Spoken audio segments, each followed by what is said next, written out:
Ya. Ok, buenas tardes. Bienvenidos a todos los participantes en esta teleconferencia Ecografía de tórax en COVID-19.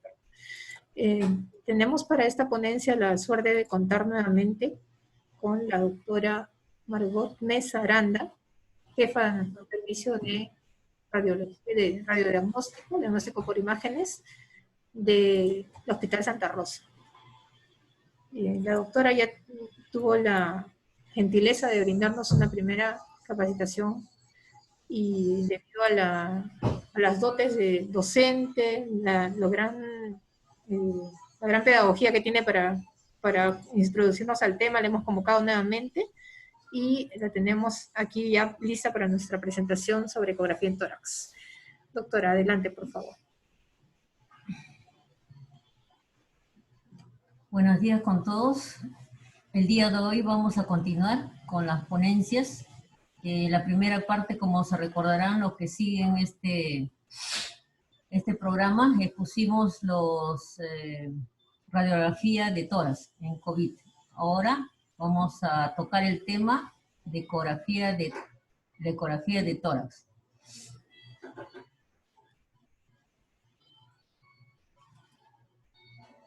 Antes que todo debemos recordar que la ecografía pulmonar es un tema, digamos, no reciente. Es un tema no reciente, ya que es un tema no reciente, ya que los principios de la ecografía pulmonar se han dado ya mucho antes, más o menos en el año 1980, donde quizás los aportes más valiosos se le debe al médico intensivista, el doctor Lichtenstein. Gracias a él se ha podido utilizar muchos de sus conocimientos, como podrán ver, para utilizarlo en esta entidad que ahora nos amenaza. Bueno, después de haber hecho ese preámbulo, vamos a dirigirnos al tema en sí. Primero, recordar que la ecografía es una herramienta muy valiosa. A diferencia de los otros métodos de diagnóstico, me estoy refiriendo como la radiología, la tomografía, es un instrumento que no utiliza radiación.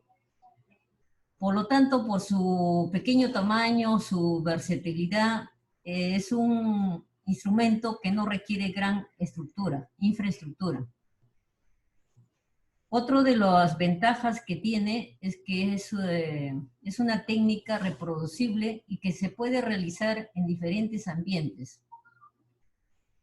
Lo que se recomienda en esta entidad, me estoy refiriendo al COVID, es usar los nuevos dispositivos portátiles, ultra portátiles, debido a que su fácil acceso en la deambulación se puede llevar en domicilios, en emergencias, en urgencias, etc. Esta herramienta permite obtener imágenes dinámicas y nos permite identificar estructuras anatómicas a través del modo de visualización bidimensional o conocido también como 2D. También debemos recordar, si queremos evaluar el pulmón por ecografía, no tiene una representación, a diferencia de lo que sucede cuando uno quiere evaluar el hígado, quiere evaluar el vaso. Cuando evaluamos estas estructuras, sí tienen una representación anatómica, tales como tenemos en mente un hígado o un vaso, ¿no? Pero cuando queremos evaluar el pulmón, no sucede así. Y esto es debido a que el pulmón, básicamente, dentro de los alvéolos, tiene aire. Y por el principio físico, este aire no permite que el haz de ultrasonido pase en su totalidad.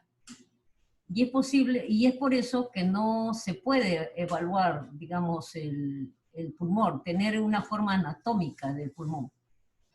Pero lo interesante está que en este caso, a pesar de que no podemos evaluar, digamos, el pulmón en sí, las imágenes que se generan de que lo denominan artefactos, van a ser muy útiles en esta patología. Y esos artefactos, me estoy llamando, existen muchos artefactos, pero los artefactos que se van a ser útiles en este caso es el artefacto de reflexión. ¿Qué es lo que sucede? Lo que sucede en la ecografía es de que una vez que uno insona, coloca la sonda en el área que vamos a estudiar, en este caso el pulmón, se va a producir un artefacto. Este artefacto va a tener una forma, en este caso, una forma horizontal hiperecogénica denominada línea pleural.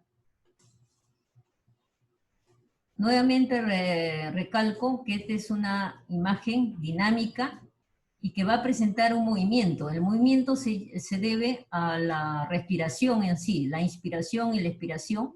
Ese movimiento va a dar un desplazamiento que tiene el nombre en inglés sliding pleural, y que no es más ni menos que el desplazamiento entre la pleura parietal y la pleura visceral.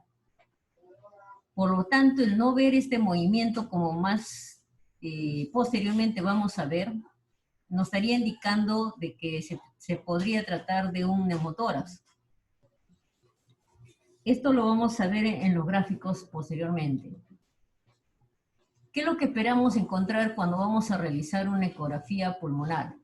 Dentro de los hallazgos normales tenemos que ver primero la línea pleural. La línea pleural es una línea muy fina que mide menos de 1 milímetro.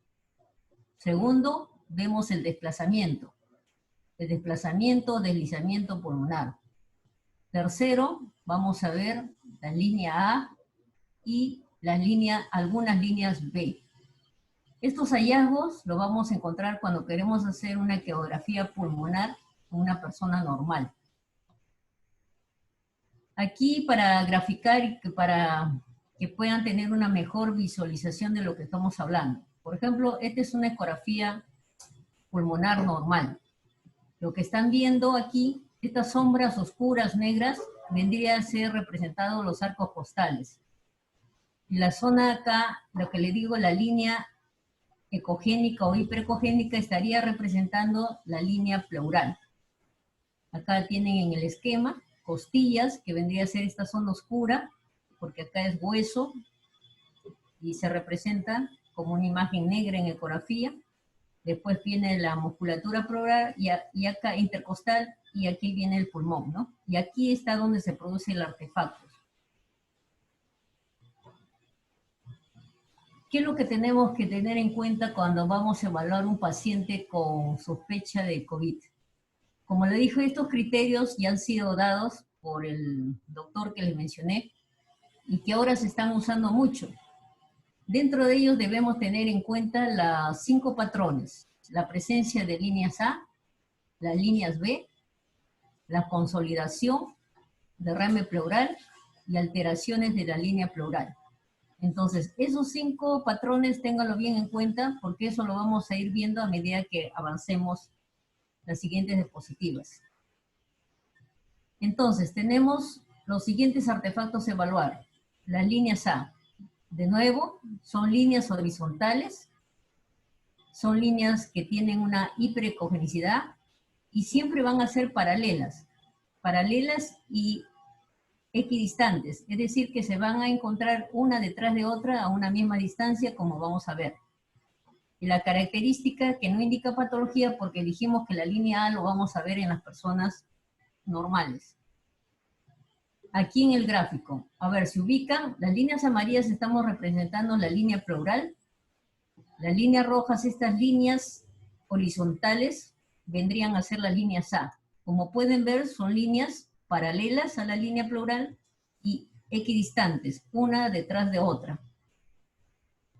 Aquí igualmente, acá tenemos el traductor, todo esto representa la pared costal, ¿no? La piel, tejido celular subcutáneo, músculo, y aquí en estas imágenes estamos viendo las líneas A.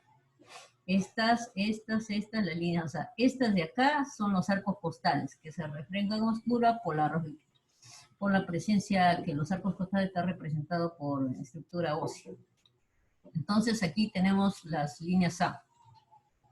Aquí para remarcar mejor, acá están más acentuadas como pueden ver. Arriba, hacia arriba tenemos la línea pleural y las que vienen son las líneas A. Aquí tienen que ver cómo está colocando la sonda para obtener estas líneas. Entonces, de acá para acá, línea pleural, y todo lo que está por debajo, el espacio subpleural. Ahora vamos a ver la siguiente entidad que vendría a ser las líneas B. Cuando veamos líneas B, ya nos están indicando un compromiso intersticial. Y las características que tiene esta línea B, por lo menos tenemos 6 características. Y estas características tenemos que tenerlas en cuenta para después ver en cuanto al probable diagnóstico. Primero, a diferencia de la línea A, que eran líneas horizontales, estas líneas B tienen la característica de que son líneas que la llaman también como láser, porque tienen una imagen de cola de cometa, que se van a extender desde la línea pleural hasta el final de la pantalla, sin perder su atenuación. Por otro lado, son líneas verticales, a diferencia de las líneas A, que eran horizontales.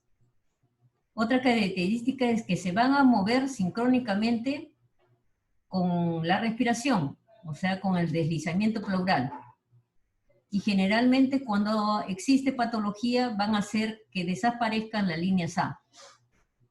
¿Y por qué se presenta este artefacto denominado líneas B? Porque precisamente, como les dije, la sonda al atravesar el alveolo, si este es un alveolo, digamos, con patología, que puede contener líquido o tejido inflamatorio, al producirse la insonación, va a producir este artefacto conocido como línea B.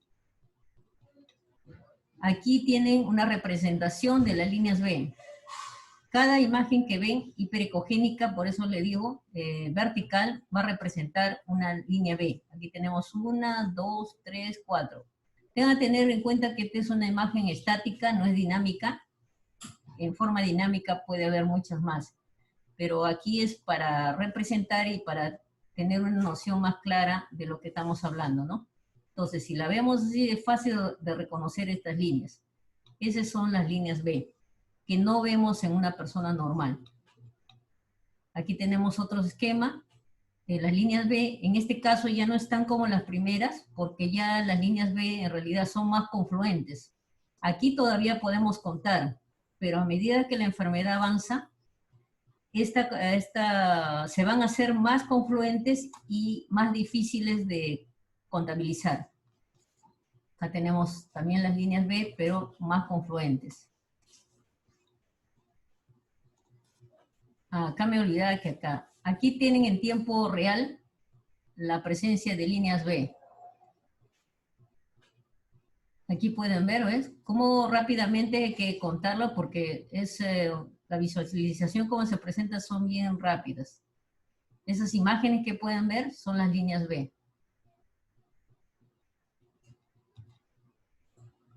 También debemos recordar que estas líneas no son patonomásticas de esta entidad. También si no estuviéramos en esta época de pandemia, no habría, digamos, cómo reconocerlas. Entonces, de ahí la importancia de la clínica. Podemos también encontrar líneas B en otras patologías, como acá pueden ver. Pueden encontrar líneas B en el edema pulmonar, en la neumonitis, en la contusión pulmonar, en la fibrosis y otras entidades también, que no están acá representadas. Y aquí, de nuevamente, pueden ver, cada una de estas estructuras hiperecogénicas lineales son representación de líneas B. Luego el otro patrón que les mencioné es el patrón de consolidación. El patrón de consolidación ya no tiene la característica de lo que vimos en el antes, es decir, ya no son una línea, sino más bien tiene una imagen de ecodensidad similar al hígado o similar al vaso. Ya es una estructura de mayor tamaño. Y la característica es que encontrar consolidación ya nos estaría indicando de que la gravedad se relaciona mucho con mayor compromiso o severidad, en este caso de la patología. Al inicio se inicia como pequeños nódulos hipoecoicos denominados consolidaciones subpleurales. Pero como les dije, a medida que vaya aumentando la gravedad de la enfermedad, estos pequeños nódulos se van a convertir en condensaciones mucho mayores. Aquí tienen, por ejemplo, una consolidación. Todo esto de acá es la consolidación. La parte de acá vendría a ser el pulmón areado y que hay una definición irregular. Si ustedes pueden ver la definición entre el pulmón areado y la consolidación, presenta unos bordos irregulares. Cada imagen ecogénica o brillante se denomina broncograma aéreo. Entonces todo esto representa una consolidación y como pueden ver en este patrón ya no encontramos ni líneas B ni obviamente ni las líneas A. El otro patrón ecográfico que también vamos a encontrar en algunos pacientes COVID, pero no son constantes, es la presencia de derrame pleural. Esta entidad en realidad no dicen que puede cursar, pero en forma, digamos, muy escasa. No es la rutina encontrar derrame pleural. Y si lo vemos, es en pequeña cantidad. El otro patrón que deben tener en cuenta es la línea pleural, lo que mencionamos al inicio. Esta línea pleural, a medida que avanza la enfermedad, va a sufrir cambios.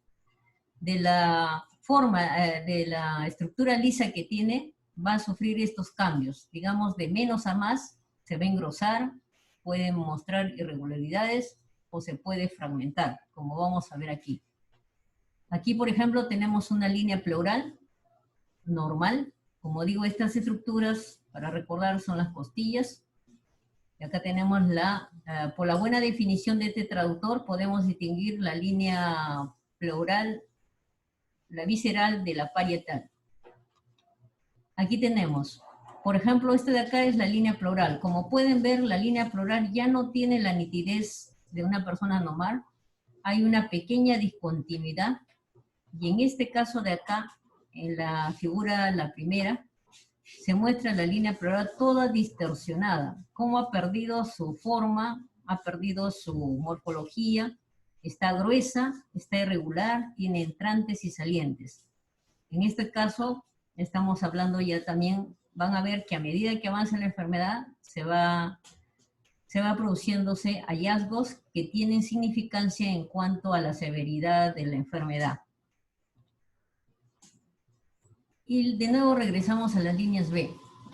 Las líneas B, para considerar los patológicos, mencionan que por lo menos debe haber más de 3 líneas B en más de 2 espacios intercostales. Entonces son criterios que hay que tener en cuenta para al final llegar a un probable diagnóstico. Ahora, ¿qué consideraciones debemos tener en cuenta cuando queremos hacer una ecografía de tórax? Como le digo, realizar una ecografía abdominal, una ecografía para ver músculo esquelético, tiene que tener ciertas características. En el caso que queremos ver el pulmón, lo ideal sería que nuestro ecógrafo tenga este programa, el programa para ver pulmón. Pero en caso de no tenerlo, indudablemente podemos utilizar el programa que tengamos, ¿no? Lo ideal es este. Luego recomendamos optimizar la imagen. Después, disminuir la profundidad. Esto va a depender del tipo de sonda que utilicen. Si es convexo, recomiendan de 8 a 14 centímetros y si es lineal, de 6 a 10 centímetros. La ganancia también recomienda regular, es aceptable 60 decibeles. Por otro lado, deben enfocar, reducir su punto focal y también la profundidad. Y sobre todo disminuir el tiempo de exploración para disminuir el contagio de esta enfermedad. Aquí tenemos los diferentes tipos de traductores, hay muchos más que podemos utilizar.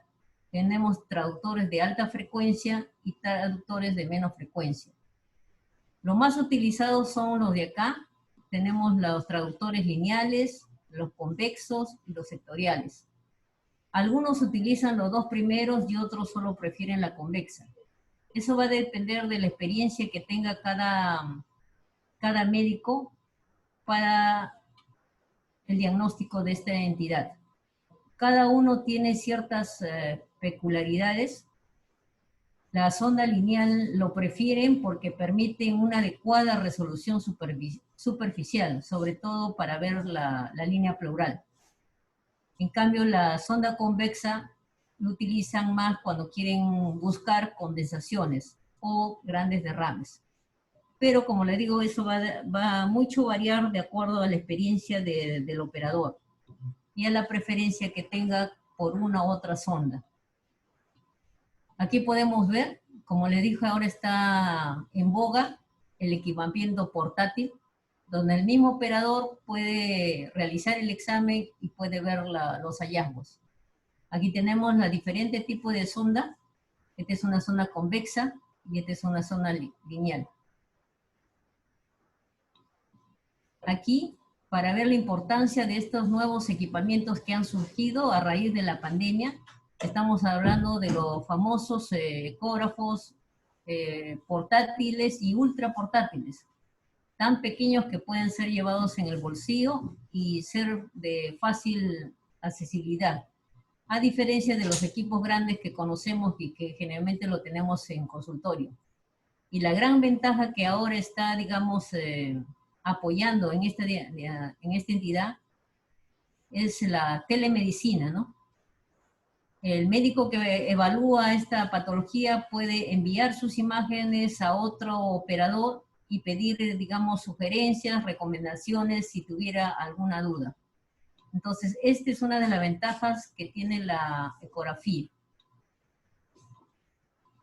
Ahora vamos a dirigirnos al sistema de exploración. Como le dijo, depende de la sonda que ustedes elijan, ya sea una sonda convexa o lineal. El procedimiento básicamente es el mismo. Lo que se recomienda es no perder ninguna zona. Comenzar desde la región apical hacia la región basal.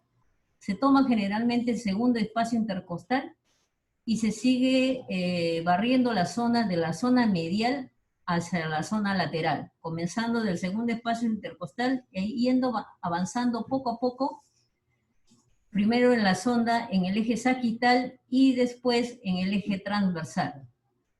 Este movimiento lo vamos a repetir una y otra vez hasta terminar de evaluar las costillas que queremos ver. Ahí está bien explicado, pero básicamente aquí para remarcar que primero podemos comenzar con un barrido longitudinal y después un barrido transversal. Lo importante es que no pierdan ninguna zona porque tienen que tener en cuenta que esta enfermedad se presenta en forma difusa y parcheada. ¿Qué quiere decir? Que va a haber áreas sanas y áreas enfermas. Entonces, mientras más barremos en forma meticulosa, vamos a encontrar los hallazgos. Aquí está en forma más práctica para ver lo que estoy diciendo, ¿no? Esta es la técnica que le llaman en forma de zigzag.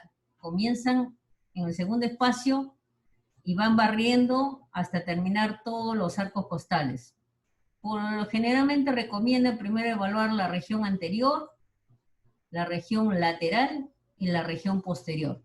Aquí en el esquema, anterior, lateral y posterior, ¿no? Aquí también. Acá está el paciente mirando para atrás, también están visualizando. Entonces, esta es más o menos la secuencia sistemática que se utiliza para evaluar la ecografía pulmonar. Aquí, para detallar una vez más lo que estamos diciendo, mire cómo coloca la sonda en sentido longitudinal o sagital y luego hace una variación en sentido transversal.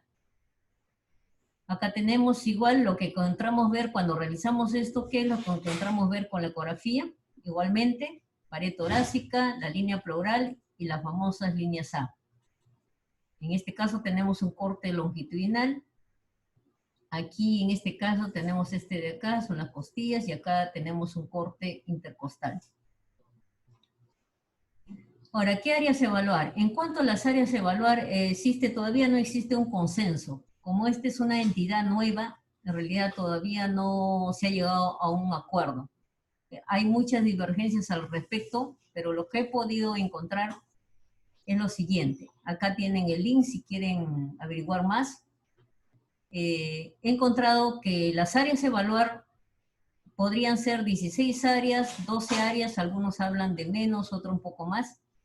Lo que lideran digamos, este protocolo de 12 áreas generalmente tenemos a la escuela de los italianos, encabezados por el doctor Soldati, y lo que lidera la escuela de China, donde en realidad ellos son los que tienen el mayor número de casuística, con 20 pacientes, son los que recomiendan la evaluación de 12 áreas. Y como pueden ver aquí, ellos utilizan indiferentemente la sonda convexa o lineal. Igual pasa con los otros autores. Y aquí están los hallazgos que ellos han encontrado de acuerdo a la evaluación que han hecho en sus pacientes, ¿no? Estos son reportes que ya personas que se han dedicado a hacer en esta pandemia a realizar la ecografía pulmonar. Entonces vamos a tener cómo se hace el abordaje de si tenemos en cuenta, queremos evaluar teniendo en cuenta las 12 áreas torácicas. Las 12 áreas torácicas tenemos 6 áreas a evaluar en cada hemitórax, 8 anterolaterales y 4 posteriores. La posición va a depender de en qué el paciente, en qué condiciones se encuentre, si está en decúbito supino o sedestación. Las líneas que debemos tener en cuenta para evaluar estas 12 áreas torácicas tenemos, si estamos en la cara anterior, tenemos la línea paraesternal, la línea axilar anterior y la línea axilar posterior. Tenemos entonces 3 líneas en la cara anterior. Y estas líneas van a ser divididas por la línea mamaria, que la va a dividir en la región superior a inferior. En la región posterior tenemos las otras líneas, que es la línea paravertebral y el margen de la escápula. Esto lo vamos a ver aquí mejor. Aquí está. Aquí tenemos las 12 áreas a evaluar. Si pueden contar, tenemos en cada pulmón 6, 4, 2 posteriores 6, más el otro pulmón 12. Las líneas a evaluar para remarcar: paraesternal, axilar anterior, axilar posterior, la paravertebral y aquí la escapular. Entonces, estas son las áreas que comienzan a evaluar. Cada área tiene que ser evaluada de acuerdo a la técnica que les dije, y de ahí ir anotando los hallazgos que vayan encontrando. Y de acuerdo a los hallazgos que encuentran, ellos dan un score que va del 0 al 3. Y lo interesante está en este score, ¿para qué sirve? Porque si ustedes pueden, de acuerdo al score, me va a determinar la severidad de la enfermedad en este paciente.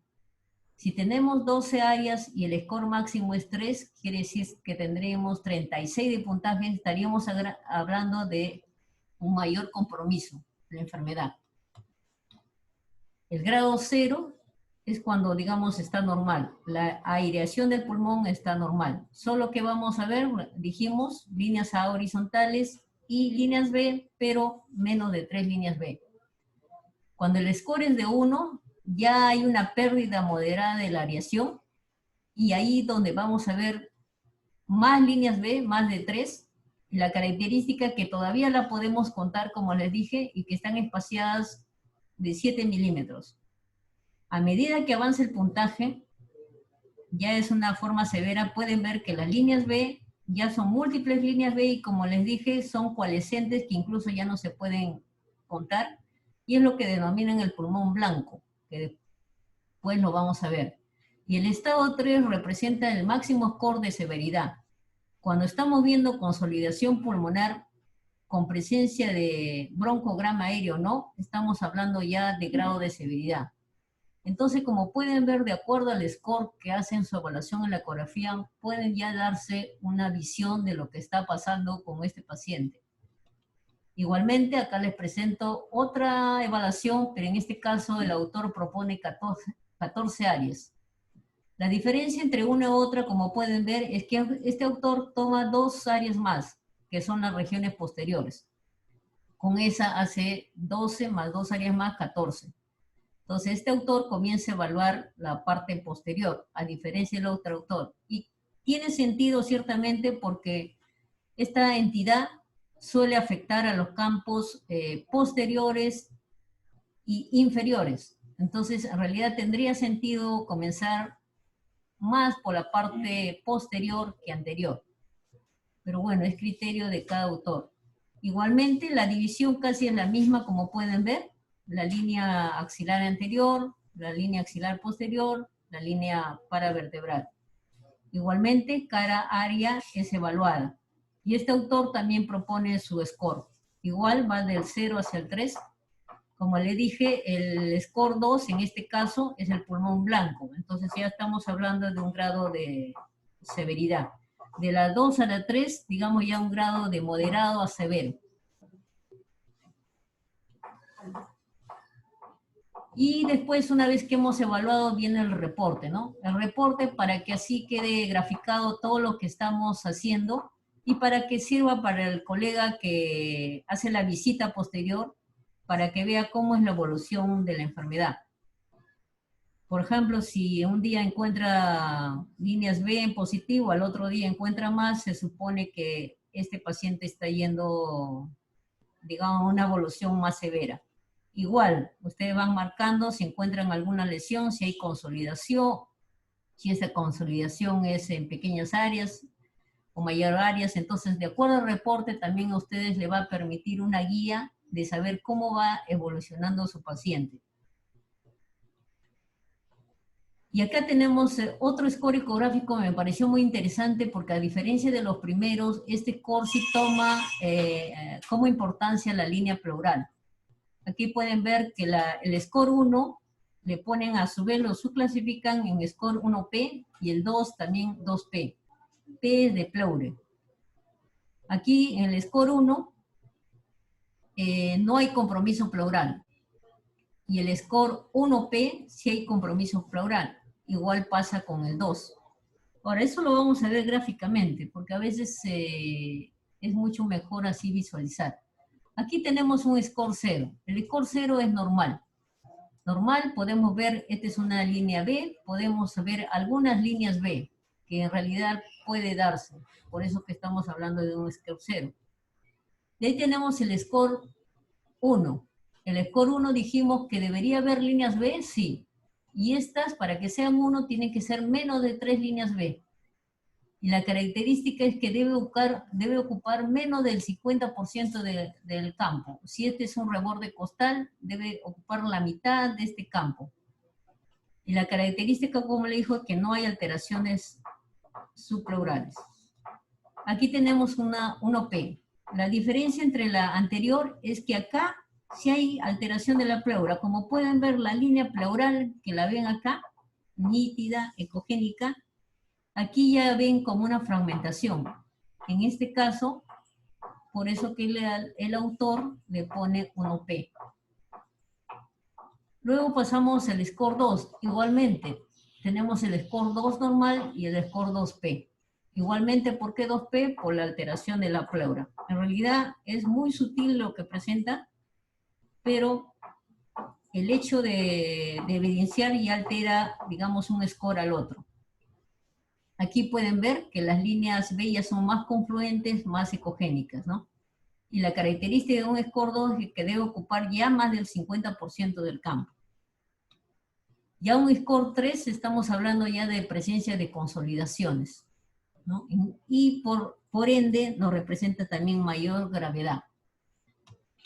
Aquí tienen en tiempo real, miren cómo se ve la imagen. Acá esta pequeña, si pueden notar, hay una pequeña consolidación subpleural.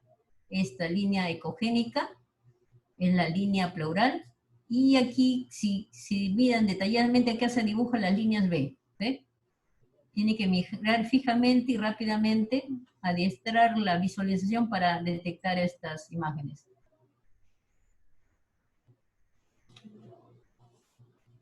Ahora vamos a ver qué hallazgos pensamos encontrar en un paciente con enfermedad. Como les dije, vamos a encontrar consolidaciones. Al inicio estas pueden ser pequeñas, focales, y luego a medida que evoluciona la enfermedad, estas se pueden ser multifocales. Pueden mostrar broncoalgograma aéreo o no. Como vuelvo a remarcar, el derrame pleural es mínimo. No es la característica en esta entidad, pero sí puede haber. Si utilizan el flujo Doppler, generalmente el flujo sanguíneo es deficiente. Y otra característica a tener en cuenta que si es que evolucionan al paciente y que ya ven líneas A, quiere decir que ya está en proceso de recuperación el paciente. Lo que sí debemos recordar en un paciente que tenemos la sospecha de COVID, ¿qué es lo que vamos a encontrar? La afección, como le dijo, esta enfermedad compromete los lóbulos inferiores y posteriores. Por lo general es bilateral. La afectación parcheada, o sea que vamos a encontrar zonas enfermas y zonas sanas.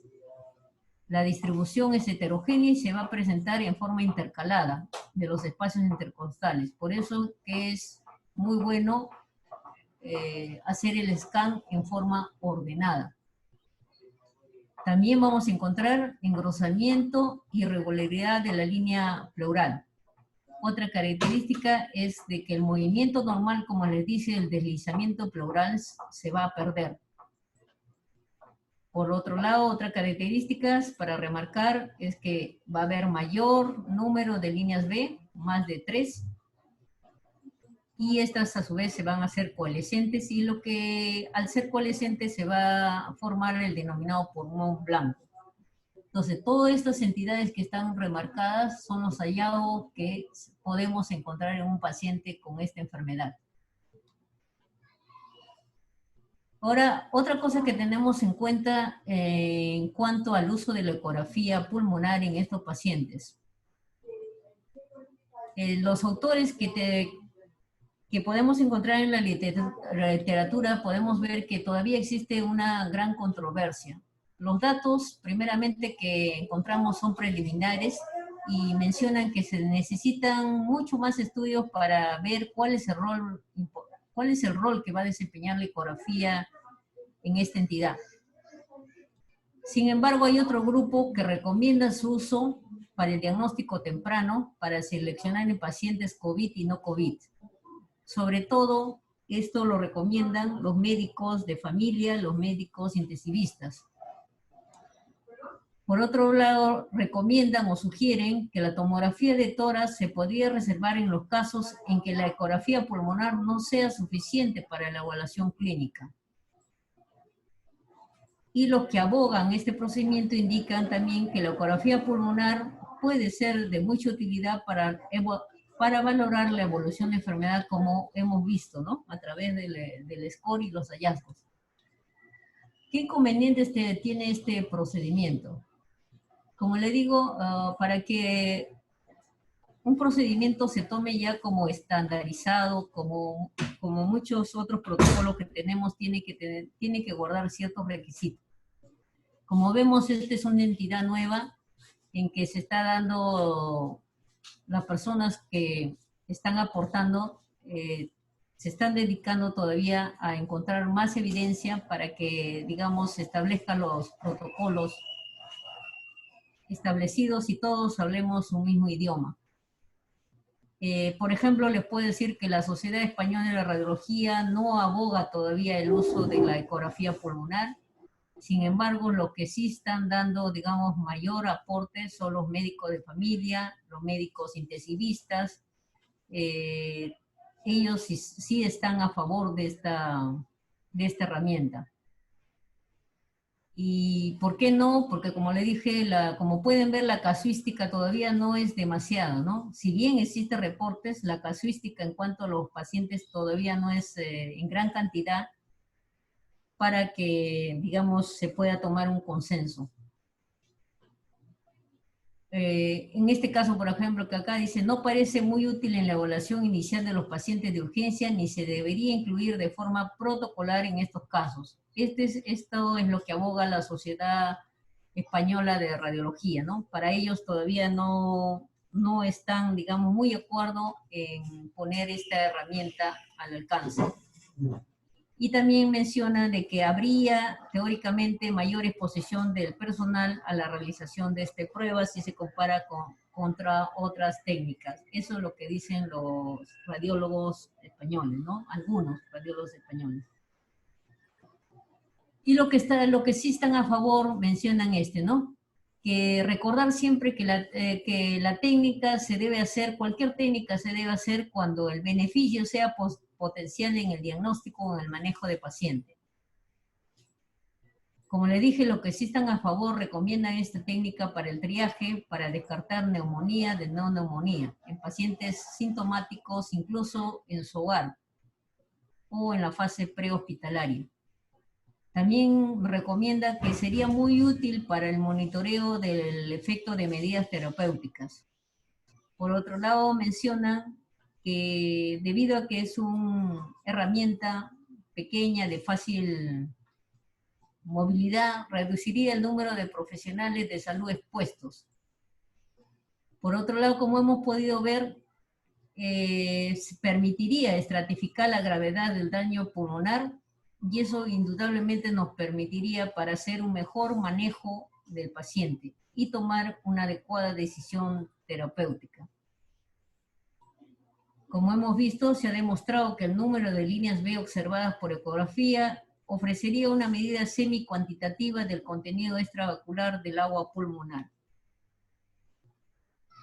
También debemos recordar que la ecografía pulmonar, como les dije, no es exclusiva del radiólogo. Esta técnica también lo están utilizando los colegas de intensivistas y para ellos tienen también otros aportes, ¿no? Como por ejemplo tratamiento con respecto a la ventilación y el destete, porque les permite monitorizar las maniobras de reclutamiento pulmonar, para guiar su respuesta a la posición prona, para el manejo de la oxigenación por membrana extracorpórea y para tomar decisiones relacionadas con la interrupción del soporte ventilatorio para monitorizar las maniobras de reclutamiento pulmonar.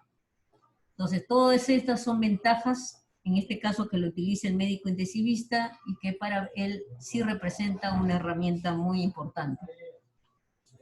Y aquí tenemos un posible esquema, porque posible, como le digo, porque para declararlo ya un esquema ya protocolizado tiene que reunir ciertos requisitos. Pero aquí tenemos el link también lo que quiere ahondar. Aquí tenemos la propuesta de médicos españoles donde realizan la siguiente evaluación. La evaluación inicial comienzan ellos con una radiografía de tórax y una ecografía pulmonar. Si la radiografía es normal y en la ecografía tienen líneas B, para ello ya sería suficiente, ¿no? Y se considerarían la tomografía siempre y cuando sirviera para mejorar el manejo. Por otro lado, si la radiografía es negativa y la ecografía es negativa, se podría repetir el examen solo si los síntomas del paciente persisten. Después tenemos otra presentación. Si ya la radiografía tiene evidentes anormalidades y la ecografía es negativa, en realidad otras pruebas de imágenes no serían necesarias. Y aquí es donde las dos son positivas, tanto la radiografía como la ecografía positiva, aparentemente ya no sería evidente, otras pruebas, me refiero a otras pruebas de imágenes, ya no serían necesarias. Entonces acá tenemos un posible esquema de manejo en estos pacientes. Acá es otro manejo, pero como pueden ver, acá está liderado por la Sociedad Española de Medicina y Familia Comunitaria, donde ellos, de acuerdo a la clínica, utilizan la ecografía dentro de su manejo. Y acá, de acuerdo a si el paciente tiene fiebre, tos y disnea, la anamnesis, entonces ellos evalúan, de acuerdo a la clínica, la utilidad o no de la ecografía pulmonar, ¿no? Por ejemplo, en este caso, en este paciente con estos síntomas y que presentan a realizar la ecografía, encontramos líneas pleurales gruesas, irregulares, líneas B, coalescentes. En este caso, este paciente mencionan que se debería valorar el tratamiento sintomático en domicilio y oxígeno si precisa, otro tratamiento etiológico si sería evidente. Igualmente, si al hacer la ecografía encontramos líneas A y no encontramos ninguna línea B o otro patrón que hemos descrito, mencionan ellos que deberían valorar el diagnóstico de no COVID. Entonces, la idea, como pueden ver, que para ellos sí la ecografía está siendo una herramienta muy importante para el manejo de estos pacientes. Y sobre todo ya en este caso pueden ver que ellos no utilizan la tomografía. Basta con este manejo para que ellos derivan a su paciente si pueden derivarlo como aislamiento domiciliario o si ya recomendar a la hospitalización. Entonces, este es un manejo que es muy interesante, que lo tendrían que ver, evaluar, para el manejo sobre todo de pacientes, ¿no? Y en este artículo mencionan que para ellos es muy importante, ¿por qué? Sobre todo porque la tomografía, uno, que retrase el tiempo de diagnóstico. El hacer una ecografía tomaría menos tiempo que hacer una tomografía. Segundo, en muchos sitios no existe la tomografía. Entonces sería una herramienta, digamos, muy práctica para realizar. Es más, mencionan que algunos médicos de familia estarían ya haciendo en el mismo domicilio este procedimiento. Entonces, imagínense que con eso ya ellos podrían, digamos, derivar a su paciente para, ya sea que este paciente permanezca en domicilio o derivarlo a otra entidad, digamos, de mayor repercusión. Aquí también tenemos otro esquema de cómo sería un triaje con ecografía pulmonar. Igual, ¿no? Todo eso se maneja de acuerdo que si el paciente, básicamente la clínica, el hallazgo de la positividad de la prueba y la ecografía. Esta también es otra manera de cómo ellos evalúan al paciente. Y esto sí, de acá, este esquema es muy en cuenta para tenerlo en consideración. Es la etapa clínico-ecográfica COVID. Como les mencioné en las diapositivas anteriores, a medida que encontremos más hallazgos en cuanto a la evolución del paciente, eso me va a indicar la gravedad. Por eso que acá tenemos, en este caso verde, es que no va a haber hallazgos, y a medida que avanza, vamos a encontrar más cosas, por ejemplo, líneas B, consolidación. Esto representaría gravedad, en este caso, del paciente. Y de acuerdo a ello, viene el manejo. El manejo, si el paciente nada más se queda en casa, o si el paciente requeriría un manejo hospitalario, ¿no? Esa es básicamente la descripción que en este slide que quieren saber. Aquí está cómo, de acuerdo a la presencia de una u otra entidad, cómo el paciente va a ser manejado. Y esta es una manera más gráfica de ver todo lo que estamos hablando, ¿no? Cómo evoluciona el paciente desde que comienza hasta que la enfermedad empeora. Primeramente, recordamos que cuando inicia el pulmón tiene 100% de aire, y a medida que la enfermedad va avanzando, prácticamente el aire va a ir disminuyendo. Y tenemos supuestamente un paciente normal. Aquí tenemos un paciente ya que presenta líneas B, como le digo, todavía ustedes los pueden contar. Aquí ya es muy difícil contar porque se están aglomerando, y aquí ya son las famosas consolidaciones. Como pueden ver, los que proponen el score pulmonar, para ellos es muy importante esto para la estratificación y para el manejo del paciente. Y acá otra cosa interesante, lo que hicieron estos es los pioneros, los médicos de China, hicieron una correlación entre la tomografía y la ecografía. Más que todo para ver, según ellos, la ecografía tendría bueno, está demostrado que la ecografía tiene una alta sensibilidad, pero la especificidad es menor. Pero al hacer la correlación entre ambas, podemos ver que muchas cosas que vemos en la tomografía también se representan en la ecografía. Por ejemplo, acá una similitud tenemos engrosamiento pleural con engrosamiento de la línea pleural. Efectivamente, en la tomografía no vamos a ver las líneas B, pero sí vamos a ver la representación, lo que tendría que ver en la tomografía. Por ejemplo, en tomografía, cuando hablamos de presencia de vidrio esmerilado, estamos en ecografía hablando de las líneas B. Y así, ¿no? Como pueden ver, cada una tiene alguna similitud con los hallazgos en la ecografía pulmonar. Igual, las consolidaciones también igual se van a detectar tanto en tomografía como en ecografía. Entonces, según estos autores, han encontrado buenos a correlación entre los dos procedimientos. Aquí tenemos, para explicarles eso, la correlación. Este es, por ejemplo, un paciente que tiene hallazgo COVID. Aquí en la área es la área enferma, todo lo negro es área sana, estos parches blanqueados es la área enferma. Si le haríamos ecografía a este nivel, encontraríamos esto, ¿no? Aquí, para remarcar, es la línea pleural. Esta línea, mire cómo ya está presentando ondulaciones. Acá ya es muy difícil contar las líneas B, no se ven, están ahí, pero están confluentes que no permiten contabilizar. Entonces, este es para gráfico más o menos para ver la correlación que estábamos hablando en el slide anterior. Ya. Y acá vamos a hacer, va a haber una slide, pero ya en tiempo real, para que permitan enfocar todo lo que hemos hablado. Vamos a comenzar con las líneas A. Dijimos que las líneas A eran líneas horizontales. Y que lo encontramos en patología normal.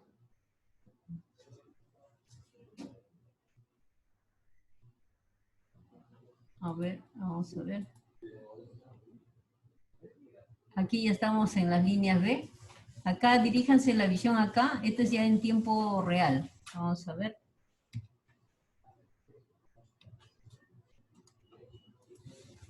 Estamos hablando de las líneas A. Aquí, las líneas A son estas, las líneas horizontales. Ahora pasamos a las líneas... Vamos a ver. Aquí.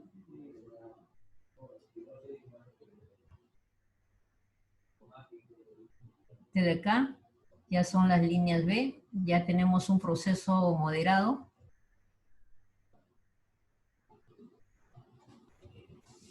Luego tenemos lo que le dije, igual más presencia de línea B, pero estas se van a mostrar más confluentes, es lo que le decía el pulmón blanco.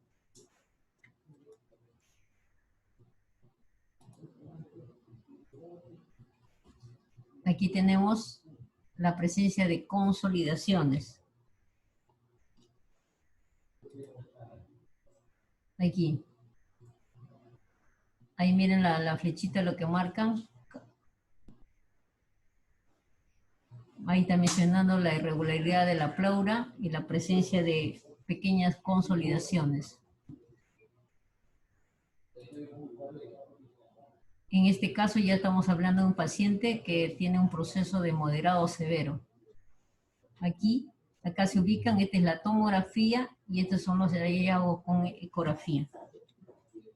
Esto en realidad hay que verlo con más calma. Las personas que no tienen experiencia en visualizar de repente se pierdan, pero viéndolo ya con más calma las imágenes ya uno se va orientando, ¿no? Las líneas B, por ejemplo, que están acá. Ahí se dibujan. Esto es en tiempo real. Así es como se van a ver. Este ya es un cuadro más avanzado, ¿no? Igual, mire cómo ya las líneas B no se definen mucho. Y las consolidaciones. Acá tenemos una pequeña consolidación con algunas líneas B que se proyectan. Y acá tenemos ya cuando las consolidaciones son mayores, ¿no? Este ya es un paciente en forma ya severa. El hecho de ver consolidaciones ya nos estarían remarcando que ya estamos en un estado más severo del paciente. Y ahora pasamos estamos terminando a la bioseguridad en COVID. Siempre tengan en cuenta que con cualquier procedimiento siempre existe la posibilidad de contagio. En este procedimiento, al igual que otro, se requiere optar los medios de bioseguridad. Lo que recomiendan es tratar en la medida posible la disminución de la duración del escaneo, ¿no? Eso indudablemente se va a lograr con la experiencia del operador. Antes de realizar el procedimiento y después de realizar el procedimiento, en este caso, tanto la persona que va a realizar tiene que hacerse la higiene y protegerse. Igualmente va a pasar con los equipos utilizados. y el equipo en general, todo se tiene que limpiar. En este caso, estos, por ejemplo, en este caso, han protegido con plástico sus herramientas, pero igual, una vez terminado el procedimiento, tienen que limpiar el equipo, desde la consola, el cable, la sonda, todo tiene que todo tiene que seguir un riguroso aseo.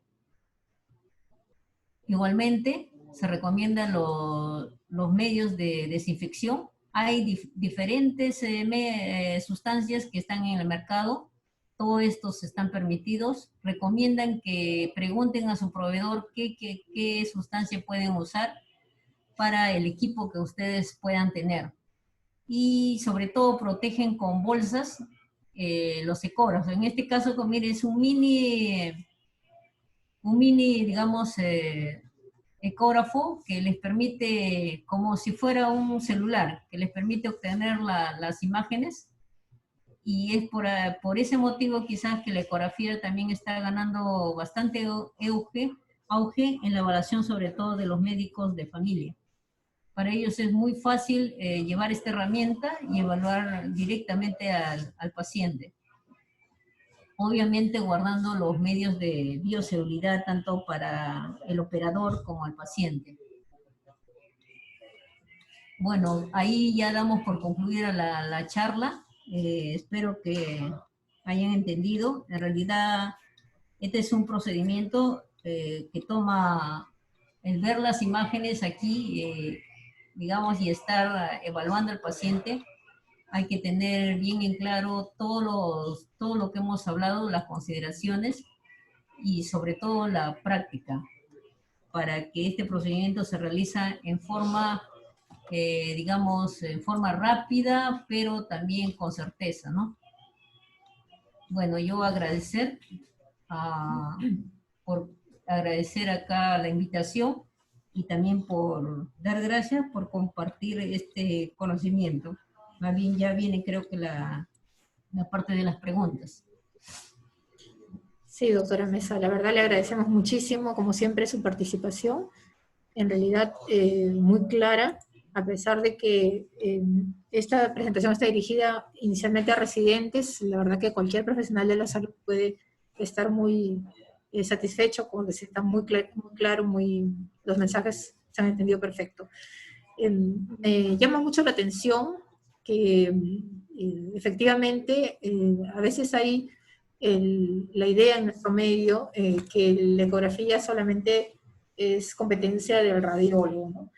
Cuando ya, bueno, ya sabemos que ya desde décadas anteriores los diferentes especialidades, los ginecólogos creo que fueron uno de los primeros en usar, los endocrinólogos para ver tiroides, y cada vez más la ecografía se transforma en otro recurso tan importante, nos decían en nuestra especialidad de medicina de familia, como el estetoscopio, ¿no? Ya casi todas las especialidades y los generalistas también estamos utilizando esta herramienta porque se transforma en otro aditamento indispensable en la práctica de todas las especialidades y de los generalistas y de la atención primaria. Supimos y tuvimos conocimiento que el Ministerio de Salud lanzó con mucho entusiasmo una estrategia que le llamaron de atención primaria para el manejo de los pacientes en domicilio, ¿no? hace poco.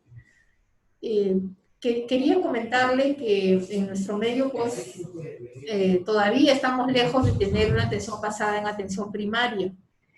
Como usted ha mencionado, en España la concepción de todo el sistema de salud está basado en atención primaria, de modo que los colegas médicos de familia son una primera puerta de entrada con no solamente atención, sino contención y resolución de la gran mayoría de problemas comunes.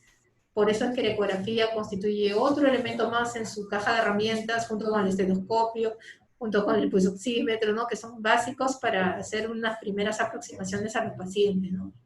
Esa es la gran diferencia que tenemos en nuestros servicios de salud, que todavía las cosas no están así de tecnificadas en atención primaria, ¿no? Pero sirva esta ponencia para aclararnos a todos. Vemos bastantes concurrentes, como siempre, de centros de atención primaria, que siempre están reclamando ese tipo de capacidad resolutiva que deberían tener, ¿no?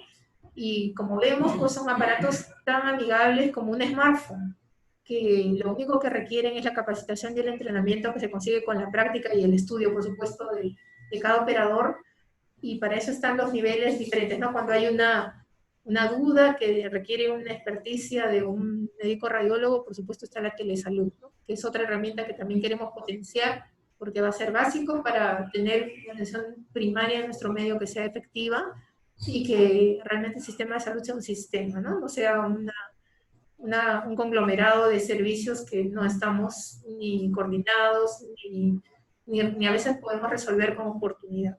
Me parece tan rescatable.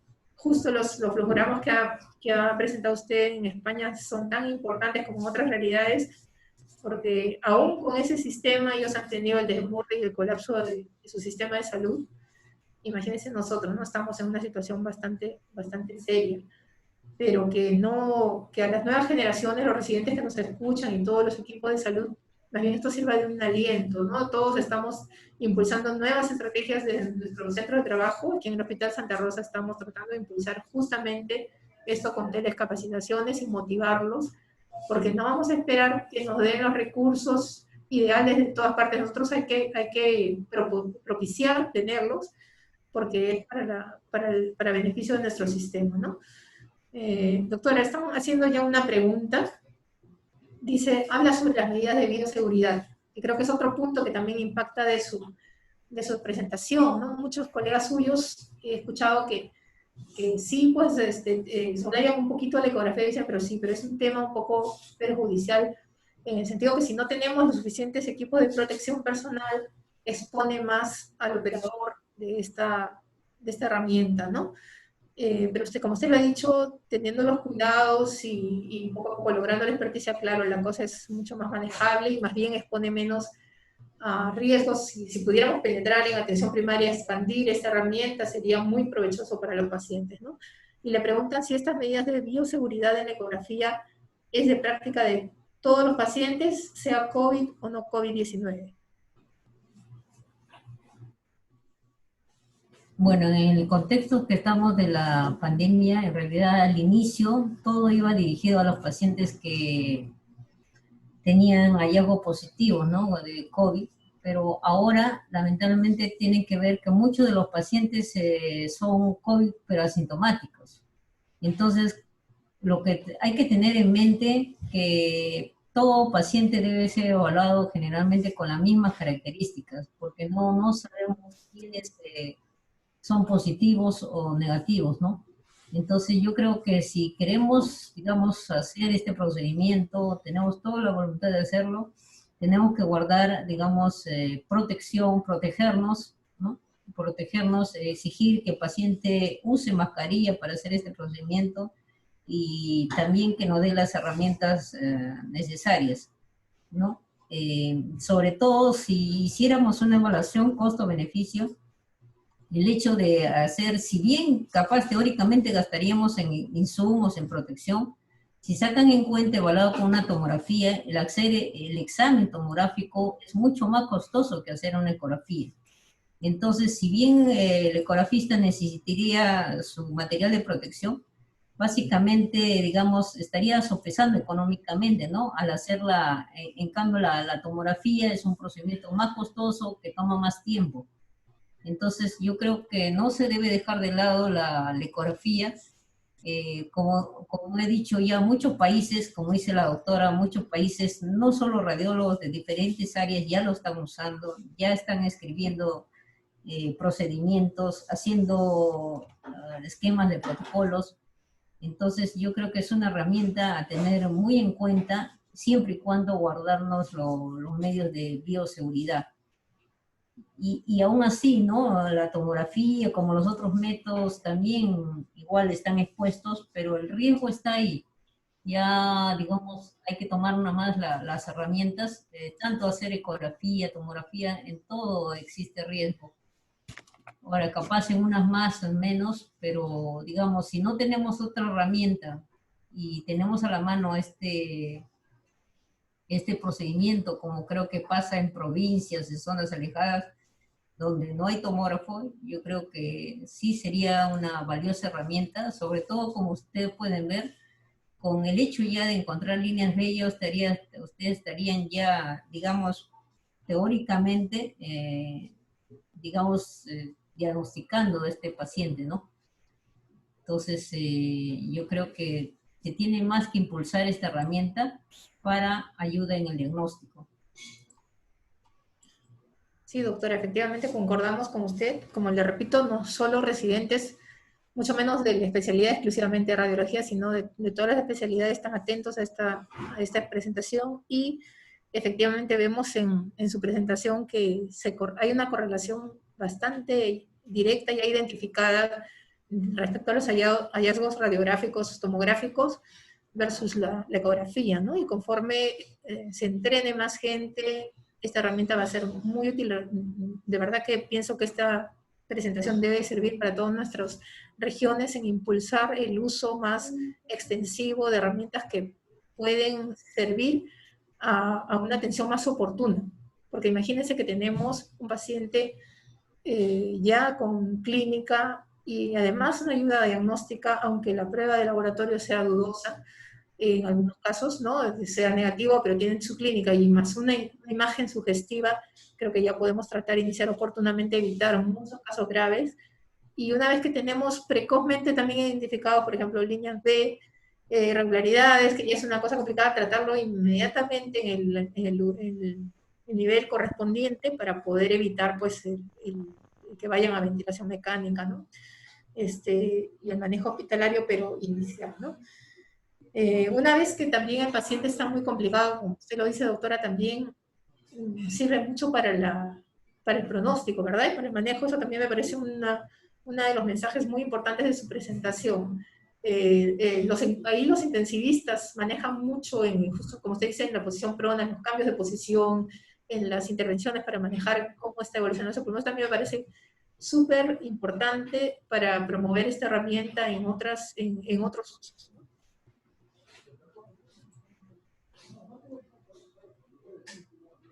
Creo que todos están muy contentos con la presentación, ha sido tan clara, ya no se animan a hacer más preguntas. Pero no sé si tiene algún otro comentario, doctorita.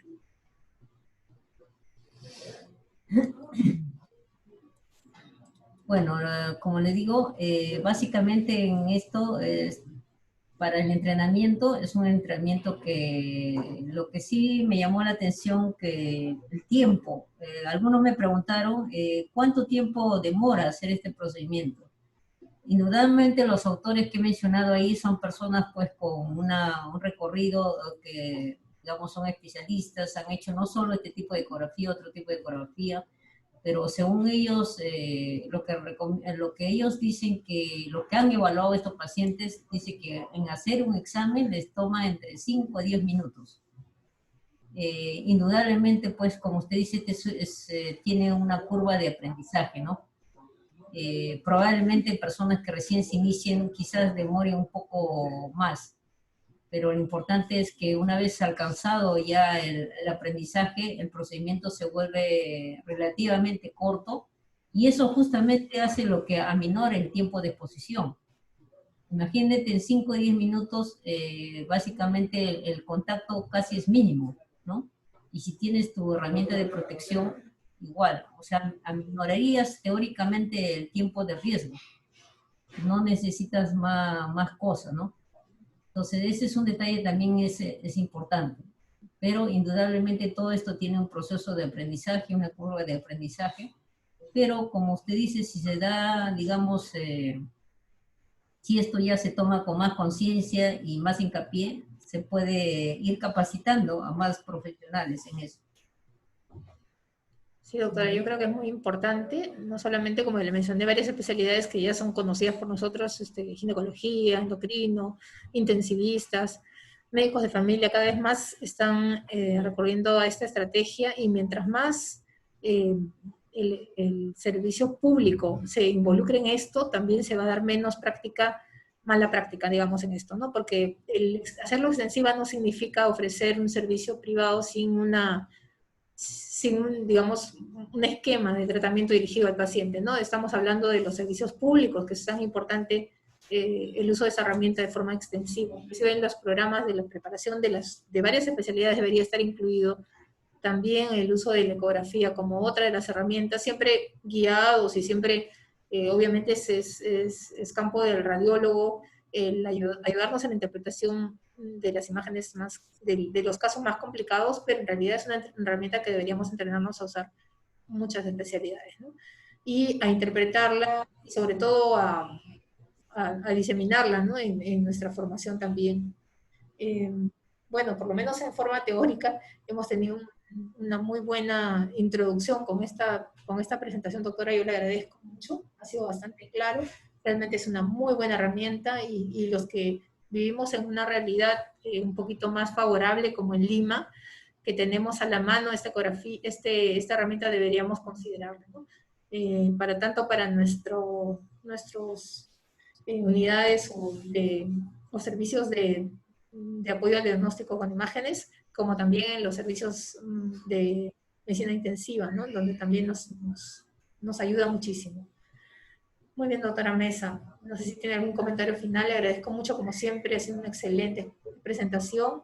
Quedamos bastante satisfechos, la gente está muy contenta, le agradece por su presentación también. Bueno, de mi parte agradecerles también y seguir, ¿no? Seguir explorando. Hay mucho más de esta entidad, sobre todo en cuanto a diagnóstico por imágenes. Esta herramienta, ahorita me olvidaba decir que no se mencionó, pero esta es una alternativa muy importante porque no nos debemos olvidar que nos falta, por ejemplo, la evaluación de pediatría. La mujer gestante, ¿cómo la evaluamos? ¿La metemos en un tomógrafo? ¿Le ponemos rayos X? Pues yo creo que en ese grupo de pacientes este es un método muy, muy útil. En la gestante, por ejemplo, podríamos utilizar esta herramienta. El paciente pediátrico también. Es un área que todavía está, como le digo, en proceso, pero hay que tenerlo bastante en cuenta. Ya algunos médicos están haciendo, digamos, todavía están recogiendo casuísticas, pero una vez más se ve que el campo de acción de la ecografía cada vez está yendo más allá. Y aún en pacientes selectivos, ¿no? Tales como las gestantes, que también hay gestantes con COVID, y tanto de pacientes pediátricos. Entonces, eso también es digamos, se puede decir un punto a favor de la ecografía. Exactamente, doctora, sí. Eso quizás sea motivo para una nueva presentación, un poco de ayuda diagnóstica en pacientes pediátricos, sobre todo hablando de la COVID-19, pero también de otro tipo de temas. Es una herramienta genial porque no es invasiva y no es dañina, ¿no? Para exponer tanto al producto de la gestación como a niños, ¿no? Bueno, creo que por ahora terminamos, concluimos muy satisfechos de esta presentación, los invitamos a las nuevas capacitaciones. Muchas gracias, doctora Mesa, nuevamente, y gracias de parte del Hospital Santa Rosa a todos ustedes.